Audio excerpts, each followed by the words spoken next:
और आज के हमारे इस गहन विश्लेषण का मिशन भी यही है। मतलब हमें सिर्फ इतिहास की तारीखें नहीं रटनी है, हम ये डिकोड करेंगे कि संसाधनों की कमी के बावजूद चंद्रयान, मंगलयान या जो आगामी गगनयान मिशन है उसकी नींव कैसे रखी गई। हाँ, क्योंकि अंतरिक्ष विज्ञान अक्सर बहुत जटिल लगता है, लेकिन इसके पीछे की रणनीति बहुत दिलचस्प है। अगर हम शुरुआत की बात करें ना, तो 1962 में इनकोस्पार्ड की स्थापना हुई थी। डॉक्टर विक्रम साराभाई और पंडित नेहरू ने ये बीज बोया था। जो बाद में 1969 में इसरो बना। एकदम सही। लेकिन शुरुआती दौर मतलब बहुत संघर्ष वाला था। अंतरिक्ष में जाने की सबसे बुनियादी जरूरत क्या होती है? रॉकेट, है ना? हाँ, पृथ्वी की ग्रेविटी से बाहर निकलने के लिए। बिल्कुल। पर 1975 में जब हमारा पहला सैटेलाइट आर्यभट्टा बना, तब हमारे पास उसे ले जाने के लिए अपना कोई रॉकेट था ही नहीं। हमें सोवियत रूस की मदद लेनी पड़ी। उनके कॉस्मोस 3M रॉकेट से उसे भेजा गया। ये स्थिति थोड़ी अजीब नहीं लगती? मतलब अगर अपना रॉकेट नहीं था तो सीधे सैटेलाइट बनाने पर इतना पैसा क्यों खर्च कर रहे थे? ये सवाल उस समय भी उठा था। मतलब ये तो ऐसा हुआ कि आपके पास गाड़ी नहीं है लेकिन आपने कार का म्यूजिक सिस्टम पहले ही खरीद लिया। क्या ये उस बजट के हिसाब से बहुत बड़ा रिस्क नहीं था? रिस्क तो था, लेकिन ये मजबूरी नहीं थी। ये एक बहुत सोची समझी रणनीति थी। देखिए, उस वक्त भारत के पास क्रायोजेनिक तकनीक नहीं थी। वो लिक्विड फ्यूल वाली तकनीक। हाँ, जिसमें हाइड्रोजन और ऑक्सीजन को -डिग्री में ठंडा करके ईंधन की तरह इस्तेमाल करते हैं। भारी पेलोड के लिए यही सबसे ज्यादा थ्रस्ट देता है। अब ये तकनीक रातों रात तो बन नहीं सकती थी। तो इसरो ने क्या तय किया? उन्होंने तय किया कि जब तक हमारी अपनी डिलीवरी वैन तैयार नहीं होती, तब तक हम पार्सल यानी सैटेलाइट बनाना सीख लेते हैं। कम से कम देश के लिए संचार और मौसम की जानकारी तो मिलेगी। अरे वाह, ये रणनीति तो काफी हद तक श्याम स्टडी के उस तरीके से मेल खाती है। हाँ, जहाँ पहले बेसिक्स क्लियर किए जाते हैं। बिल्कुल। मतलब किसी भी एडवांस लेवल पर जाने से पहले बुनियादी चीजों को मजबूत करना। पहले पेलोड को समझा गया और फिर उसे ले जाने वाले वाहन पर काम हुआ। और इसी का नतीजा था 1980 का वो दिन जब रोहिणी RS-1 को भारत की धरती से हमारे अपने SLV-3 रॉकेट से लॉन्च किया गया। जिसके director doctor APJ Abdul Kalam थे, है ना? हाँ, हालांकि SLV-3 सिर्फ 40 किलो वजन ले जा सकता था, लेकिन उसने उस तकनीक की नींव रख दी थी। और जब एक बार हम पृथ्वी की कक्षा में पहुंचना सीख गए, तो अगला लक्ष्य साफ था, चंद्रमा। और यहीं से रॉकेट तकनीक में असली विकास हुआ। मतलब 40 किलो वाले SLV-3 से लेकर PSLV और फिर GSLV तक। हाँ, PSLV को तो इसरो का वर्कहॉर्स कहते हैं। इसी ने 2017 में एक साथ 104 सैटेलाइट लॉन्च किए थे, जो एक वर्ल्ड रिकॉर्ड था। बिल्कुल। और इसी PSLV से 2008 में चंद्रयान 1 भेजा गया। वो एक ऑर्बिटर मिशन था, मतलब उसे चांद पर उतरना नहीं था, सिर्फ चक्कर लगाने थे। पर उसने दुनिया को पहली बार बताया कि चांद पर पानी के कण मौजूद हैं। हाँ, फिर चंद्रयान 1 के बाद आई चंद्रयान 2 की कहानी, जो काफी इमोशनल रही। 2019 में GSLV Mk3 से उसे भेजा गया, लेकिन चांद की सतह से बस 2 किलोमीटर पहले हाँ। विक्रम लैंडर क्रैश हो गया, वो तिरंगा पॉइंट वाली जगह। हाँ। अब आम तौर पर इतनी बड़ी विफलता के बाद ना, एजेंसियां सालों पीछे चली जाती हैं। वही तो मैं सोच रहा था, आमतौर पर प्रोजेक्ट डिले हो जाते हैं, पर हमने तुरंत चंद्रयान 3 भेज दिया। क्या चंद्रयान 2 के विफलता में ही सफलता का कोई ब्लूप्रिंट छिपा था? 100%। देखिए, विज्ञान में विफलता जैसा कुछ नहीं होता, वो बस एक नया डेटा सेट होता है। सॉफ्ट लैंडिंग बहुत मुश्किल काम है। चांद पर हवा नहीं है तो आप पैराशूट इस्तेमाल नहीं कर सकते। तो स्पीड कैसे कम करते हैं? स्पीड कम करने के लिए उल्टी दिशा में इंजन फायर करने पड़ते हैं, जिन्हें रेट्रो रॉकेट कहते हैं। चंद्रयान 2 में इन्हीं इंजनों के संतुलन में थोड़ी गड़बड़ हो गई थी। मतलब हार्ड लैंडिंग हो गई। हाँ, लेकिन दिलचस्प बात यह है कि चंद्रयान 2 का ऑर्बिटर पूरी तरह सफल था। जब 2023 में चंद्रयान 3 गया, तो विक्रम लैंडर ने उसी पुराने ऑर्बिटर से संपर्क किया था। अच्छा, मतलब पुराने ऑर्बिटर ने नए लैंडर की मदद की। बिल्कुल।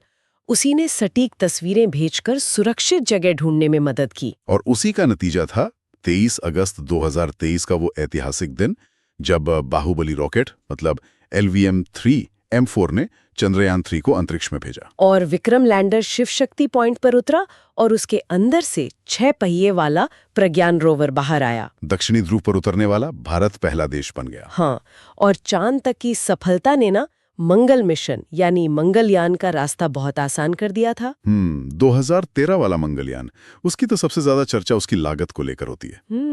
सिर्फ 450 करोड़ रुपए मतलब हॉलीवुड की ग्रेविटी फिल्म से भी सस्ता। हाँ बिल्कुल। पर मैं एक बात समझना चाहता हूँ, अंतरिक्ष में सबसे ज्यादा खर्च तो ईंधन का होता है।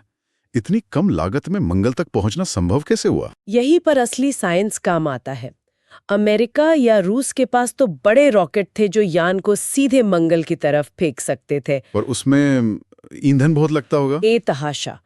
इसरो के पास ऐसा रॉकेट नहीं था, तो उन्होंने स्लिंग शॉट मैन्यूवर या होमन ट्रांसफर ऑर्बिट तकनीक का इस्तेमाल किया। मतलब वो धागे से पत्थर बांधकर गोल गोल घुमाने वाला कॉन्सेप्ट। एकदम सही।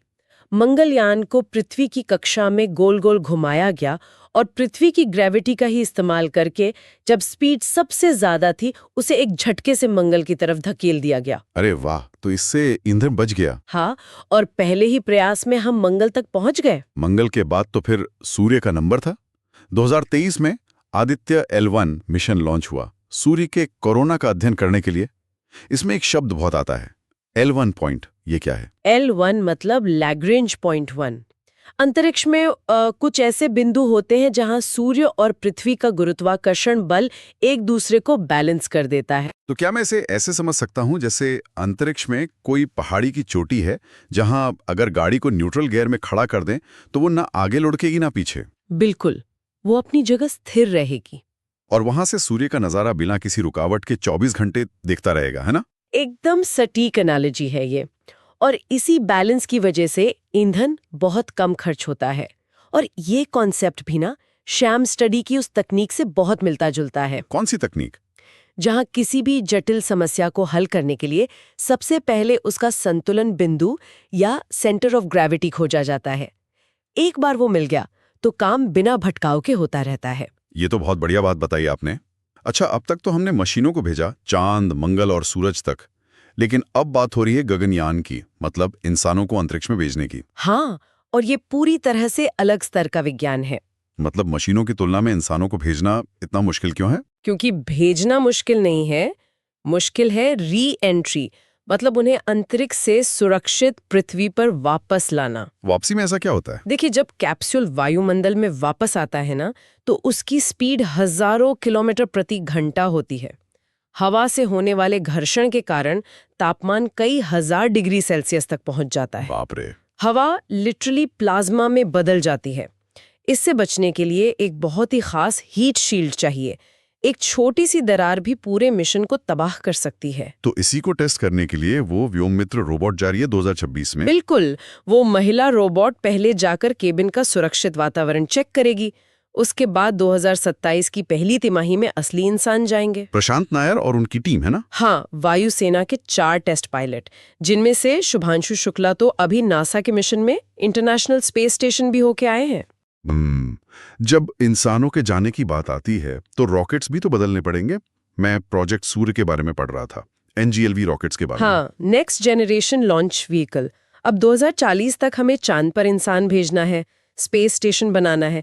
इसके लिए बार बार रॉकेट लगेंगे।